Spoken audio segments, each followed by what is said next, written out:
Redditors who were dating someone that went from I think I want to marry this person to I think I need a restraining order. What happened? She punched me in the face while I was sleeping. Apparently my phone had woken her when I received a text in the middle of the night from a girl asking if there was any chance I could come pick her up. She assumed I was cheating and figured that the most efficient way of addressing her concerns was to just punch me in the face hard while I lay there sleeping. The text was from a non-Alabamian cousin who had some sort of semi-emergency and needed to get picked up from a party. Did you pick up your cousin? Asking the real questions. Started dating in high school, had some ups and downs, but at the time I just chalked it up to us being immature. My last 2 years of college really proved he just had serious issues. When I moved out of state for good, it's like a switch flipped and he got extremely possessive and controlling. Wanted all my friends' numbers, gave me a schedule of when we need to be in communication, and if I missed any he was blowing my phone up with threats of suicide. Finally got the restraining order when he showed up to my friend's apartment looking for me, threatening to call the police because I still had a pair of his shoes, that I didn't even have. That's so crazy. Something very similar happened to me except I was the other side of it. Looking back, it's insane to me how I could think the things I was doing were right, but I did them anyways. I'm not sure what happened in that relationship to bring that out of me, but I developed some serious hang-ups that I'm still working to get over today. That's awesome that you were able to self-reflect, see your mistakes, and take ownership of addressing those issues. If everyone thought this way, the world would be a much better place. Thanks for being a better version of yourself. Yeah, the only thing worse than doing really stupid or horrible shit is doing really stupid and horrible shit but somehow not learning from your mistakes. Agreed. We all do stupid, horrible shit. The mark of a good person is someone who sees what they did was stupid and horrible and thinks, wow, I don't want to do that again, and then takes the time to understand how to avoid that action on the future. I found out he was soliciting underage girls. Like a record scratch, it was over. Edit, whoa, thank you all. Yes, he was arrested and went to jail. I'm so sorry, and I know your pain. I wouldn't wish this on anyone. My fianc was arrested for child porn. It was over when I finally learned why Homeland Security and the county PD had raided my house. About 3 hours after they burst through my door. I had to take our 4-year-old daughter for a rape evaluation. Thankfully she wasn't abused. His ex-girlfriend bailed him out of jail.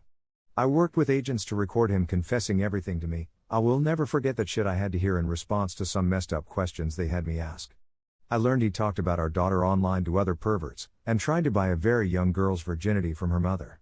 He went to prison last month for 25 years on a plea bargain. This is horrifying. I can't even imagine the pain you went through. I hope you're able to put this behind you. You and your child don't deserve to suffer because of the things he did. Frown. Imagine what the kid will go through when she is finally old enough to really understand what happened. Jesus ducking Christ. I was that kid. It's bad. My bio dad was arrested when I was 4 months old, for molesting several young girls in the family. I had to be evaluated as well, as a baby. My cousin was old enough to remember her evaluation, and she is still traumatized by it, 30 plus years later, and that was just the doctor's visit. This really ducked me up. I found out when I was about 7, because my adoptive father, my mom remarried and he adopted me. He was abusive too, but in different ways, threw it in my face because he and my mom had an argument. That was when I found out what sex abuse was, and it wasn't exactly explained delicately. That's also when I found out that I was the child of a monster. He hurt a lot of people I care about, in a lot of ways. He directly hurt 2 people I care about. To their credit, they've never blamed me for that, even though apparently I'll hurt Sheila if you tell was one of his manipulation tactics. TLDR, shit sucks. I was young, dumb, and thought I was in love and ignored many red flags. As he got more comfortable around me, he let his crazy out. Someone stole his cell phone and he asked me to purchase a shotgun for him so he could go shoot the person who did it. It took me another 1.5 years to leave. I did try breaking up with him, but he told me that if I ever tried to break up with him again, he'd kill everyone I love and then himself, so I'd know what it was like to be alone. That relationship ended in an order of protection against domestic violence. He was nuts. Oh God, I can't imagine the fear you felt in that moment. I was dating a guy who was very sweet in the beginning. After about 6 months he got possessive. He didn't trust me. An example of this was one night I told him I was meeting a friend I used to work with at a bar a block away.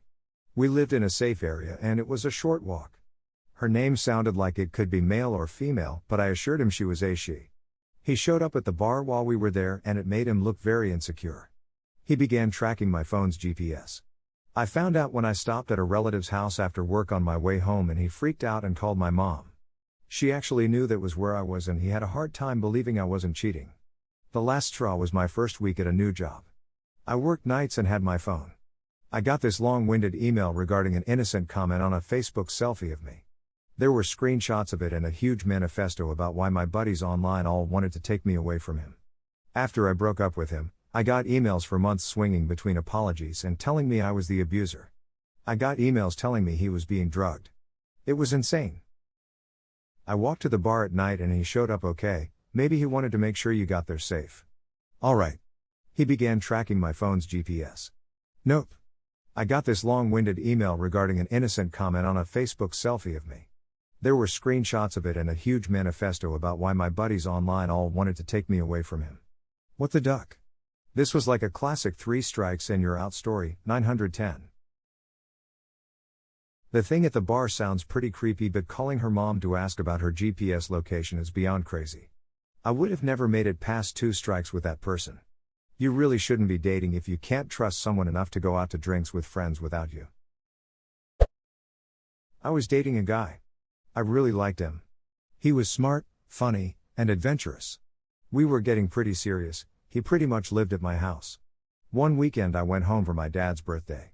All of my brothers were home, I have 5 of them. We ate, drank, and were merry. One of my sister-in-laws took some pictures and posted them on Facebook with me tagged in them. Got back to my house Sunday evening and my boyfriend was coming over shorty to hang out, spend the night. When he got there he was basically frothing at the mouth. He shoved me and called me a whore. Started pushing me around, ranting about how he had to see me whoring myself all over the internet and hanging on a bunch of guys. I told him they were my brothers, but at that point I was done with him. I told him to get the duck out of my house. He took that as an invitation to throw me up against a wall and try to force me to kiss him. My roomie heard the commotion and came out of her room with a bat. Then shithead made the only good decision he made that day and decided to leave. Kicked in a pantry door and wrecked some drywall on his way out though. I threw all his stuff in a dumpster.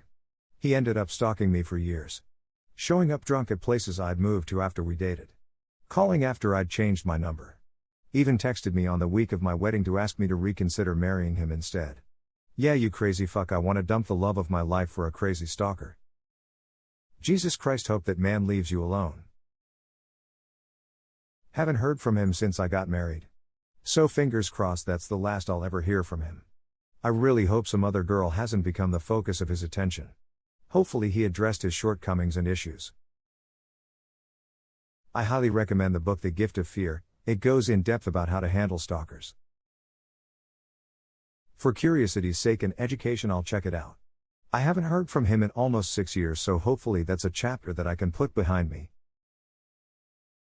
TL, Dr. Part is never engage. If they call 100 times and you finally pick up and tell them to stop calling, they learn it takes 100 times to get to talk to you. Holy shit. Okay. Noted. I graduated. She wanted to transfer schools. So we moved to a college town where she told me she'd been accepted as a transfer. Turns out she hadn't been accepted, and when she applied, was not accepted. She got a job at Walmart while trying to figure out her next move. After about 2 months she decides we should move to Pittsburgh.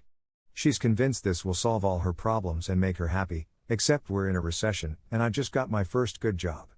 I don't want to move. She became abusive. I didn't want to go home. She was constantly negative and on the edge of a screaming fight. I was just avoiding her at the end. We were together 4 years before that, and she was always moody but not abusive.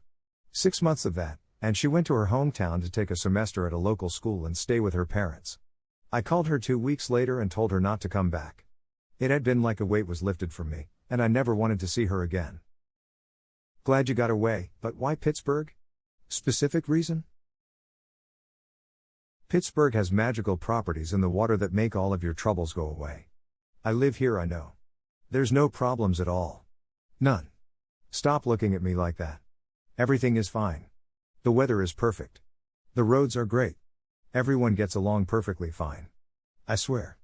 It's great. Everything is wonderful. There is no war in Pittsburgh, we are safe here. We've always been at war with Philadelphia.